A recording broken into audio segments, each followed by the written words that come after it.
ஓம் ஸ்ரீ தாரா நேயர்களுக்கு வணக்கம். இப்போ நம்ம அஷ்டகர்மம் சொல்றோம். அஷ்டகர்மல முதல் 4 நல்ல பாசிட்டிவா இருக்குன்னு சொல்றோம். ஆக்சுவலாக 8மே நல்லது தான், நல்ல விஷயத்துக்கு பயன்படுத்தினால். நம்ம வசியம், மோகனம், ஆகர்ஷணம், இது எல்லாமே ஸ்தம்பனம் எல்லாமே நல்லது தான். அதே மாதிரி உச்சாடனம், மாரணம், இது எல்லாமே நல்லதுக்கு பயன்படுத்தினால் நல்லது.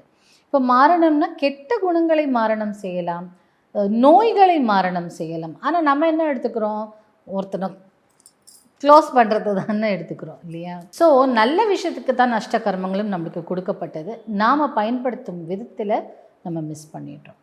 பட் நீங்கள் மகாலட்சுமியை ஆகர்ஷணம் செய்யணும், இல்லை நல்ல செல்வ சம்பத்து உங்களுக்கு ஆகர்ஷணமாகணும் அப்படின்னும் பட்சத்தில் நீங்கள் என்ன பண்ணலான்னா, சிம்பிளாக பூஜை பண்ணும்போது சுக்கிரவாரம் ஃப்ரைடேயில் நீங்கள் பூஜை பண்ணும்போது நீங்கள் மகாலட்சுமி பூஜை பண்ணுங்கள்.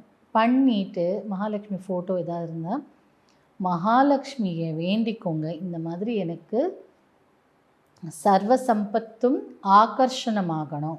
அப்போ எப்படி பண்ணும், ஓ மகாலட்சுமியை நமக சர்வ சம்பத்து ஆகர்ஷே ஆகர்ஷே, நான் அதை அட்ராக்ட் பண்ணணும், எனக்கு இவ்வளோ சம்பத்து வரணும், சர்வ சம்பத்துன்னு போட்டுக்கோங்க. சகல ஐஸ்வர்யங்களும் உங்களுக்கு வரட்டுமே. அதே மாதிரி சகல ஐஸ்வர்யம் ஆகர்ஷைய கூட வேண்டிக்கலாம். அப்போ எல்லா ஐஸ்வர்யங்களும் உங்ககிட்ட வந்துடும். ஸோ இதெல்லாம் வார்த்தைகள் ப்ளே வித் வேர்ட்ஸ், ஆனால் கேர்ஃபுல்லாக யூஸ் பண்ணணும். ஸோ ப்ளே வித் வேர்ட்ஸுங்கிற மாதிரி. அப்போ அவங்க தாய்கிட்ட, அவளும் தாய் தானே, ஆசையாக கேளுங்க, இந்த மாதிரி எனக்கு இந்த கஷ்டம் இருக்குமா, இல்லை நான் என் குடும்பத்துக்கு எனக்கு இருந்தால் நான் 4 பேருக்கு உதவும், என் பசங்களை நல்லா படிக்க வைப்பேன், நீ எனக்கு இந்த மாதிரி ஒரு ஆகர்ஷணத்தன்மையை கொடு. அட்ராக்ட் பணம்ங்கிறது ஒரு எனர்ஜி. பணத்தை நோக்கி நம்ம சேசிங் சொல்லுவாங்க. பணத்தின் பின்னாடி நம்ம ஓடுறதை விட பணத்தை எப்படி ஈர்க்கணும்னு தெரியும். அப்போது அதுக்கு நம்ம காந்தமாக இருக்கணும் இல்லையா? அதுக்கு நம்ம அதை ஆகர்ஷணம் செய்யணும். அப்போ அதுக்கு நம்ம இந்த மாதிரியான மந்திர அதிர்வுகள் போடும்போது நாமளே ஒரு மேக்னெட்டிக் ஃபீல்டாக இருப்போம். அப்போ நம்ம ஆகர்ஷணத்தன்மை கொண்டவர்களாக இருப்போம். ஸோ ஆகர்ஷிய சொல்லுவோம். ஓம் மகாலட்சுமி நமக சர்வ சம்பத்தும் ஆகர்ஷ சகல ஐஸ்வர்யங்களும் ஆகர்ஷ அப்படின்னு சொல்லி கூட ஸ்வாகான்னு போட்டுக்கோங்க. ஸ்வாகா தேவி தானே எல்லாத்தையும் கொண்டு போய் கடவுளில் கொடுக்குற. அப்போ அந்த மாதிரி மந்திரத்தை சாண்ட் பண்ண ஆரம்பிங்க. 108 சொன்னால் போதும், ரொம்ப ஜாஸ்திலாம் சொல்லணும். ஆனால் மனப்பூர்வமாக சொல்லுங்கள். சொல்லும்போது உங்கள் வீட்டில் தாமரை மணி மாலை இருந்தால் விசேஷம், இல்லை உங்கள் வீட்டில் என்ன ஜப மாலை இருக்கோ அதை, இது மகாலட்சுமிங்கிறதுனால வெளிப்பக்கமாக உருட்டாமல் மாலையை உள்பக்கமாக இப்படி உருட்டிக்கோங்க. இப்போ ஃபார் எக்ஸாம்பிள், இப்போ இப்படி தான் உங்கள் மாலை இருக்குன்னா நீங்கள் உருட்டும் போது உங்களை நோக்கி உள்பக்கமாக இப்படி உருட்டிக்கோங்க. அவ்வளோதான் சொல்கிறேன். இந்த மாதிரி பண்ணும்போது உங்களுக்கு நீங்கள் ஒரு ஆகர்ஷணத்தன்மை கொண்டவர்களாக இருப்பீர்கள். ரொம்ப அழகாக ஒர்க் அவுட் ஆகும். சிம்பிள் மந்திரம், எல்லாருமே செய்யலாம். இதற்காக நீங்கள் முன்னாடி ப்ரிப்பேர் பண்ணணும் அப்படிலாம் அவசியம் இல்லை. பட் நீங்கள் நான்வெஜ் சாப்பிட்றவராக இருந்தால் கண்டிப்பாக இந்த பூஜைக்கு முன்னாடி நீங்கள் நான்வெஜ் சாப்பிடக்கூடாது. முடிந்தால் அன்றைக்கி ஒரு நாள் நான்வெஜ் தவிர்த்துக்கோங்க, வெள்ளிக்கிழமை அன்றைக்கி.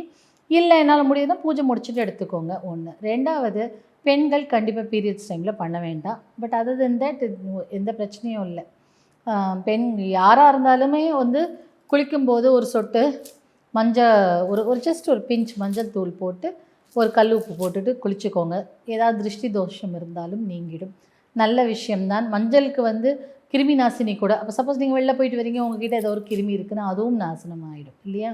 உப்புக்கும் அந்த தன்மை உண்டு. ஸோ அதுக்காகவும் முன்னோர்கள் சொல்லியிருக்கலாம், யாருக்கு தெரியும். அவங்க தான் நம்மளோட பயங்கர இன்டெலிஜென்ட்டாக இருந்திருக்காங்கல்ல. ஸோ இந்த மாதிரி பண்ணிவிட்டு நீங்கள் டெஃபினட்டாக இந்த பூஜையை எடுத்துக்கலாம். இதற்கு வயது வித்தியாசம் தேவையில்லை. இல்லை எனக்கு இது அது அப்படிலாம் எதுவுமே இல்லை. ஜாலியாக ஹாப்பியாக பண்ணுங்கள். மகாலட்சுமி வேண்டுறீங்க, உங்களுக்கு சகல சம்பத்தும் வேணும்னு சொல்கிறீங்க. அப்போ ஹாப்பியாக பண்ணுங்கள், ஹாப்பியாக சந்தோஷமாக பண்ணுங்கள். கண்டிப்பாக நீங்கள் ஹாப்பியாக கூப்பிட அவளும் ஹாப்பியாக வருவாள் இல்லையா? ஸோ கரெக்டாக அந்த டைமில் சண்டை போடுறது, அப்போ தான் ஏதாவது ஒரு ஆர்கியூமெண்ட்டு, அழற மாதிரி டிவியில் போட்டுக்கிறது, இதெல்லாம் தவிர்த்துட்டு சந்தோஷமாக ஜாலியாக ஒரு காமெடி போட்டு டிவி பாருங்கள், வேண்டாம் சொல்லாது. ஒரு காமெடி போட்டுட்டு என்ஜாய் பண்ணுங்கள், ஒரு காதல் பாட்டு போட்டு என்ஜாய் பண்ணுங்கள். பட் அப்போ தான் அப்படி பயங்கர அழுமூஞ்சி சீரியலை பார்க்க, அதெல்லாம் வேண்டாம். நீங்கள் பாட்டு பூஜை பண்ணுங்கள். யாராவது டிவி பார்த்தா பார்த்துருக்கலாம், அதெல்லாம் உங்களுக்கு டிஸ்டர்பன்ஸும் ஆகாது. மனதார பண்ணுங்கள், பியூட்டிஃபுல்லாக நடக்கும் எல்லா விஷயமும். நீங்களுமே ஒரு தன ஆகர்ஷண பர்சனாக ஆயிடுவீங்க. உங்களை நோக்கி அந்த மணி எனர்ஜி வர ஆரம்பிச்சிடும். ஸோ ஆக்கர்ஷியை போட்டுட்டு மகாலட்சுமியை கூப்பிட்டுக்கோங்க, எல்லா சம்பத்தும் உங்களுக்கு கிடைக்கும்.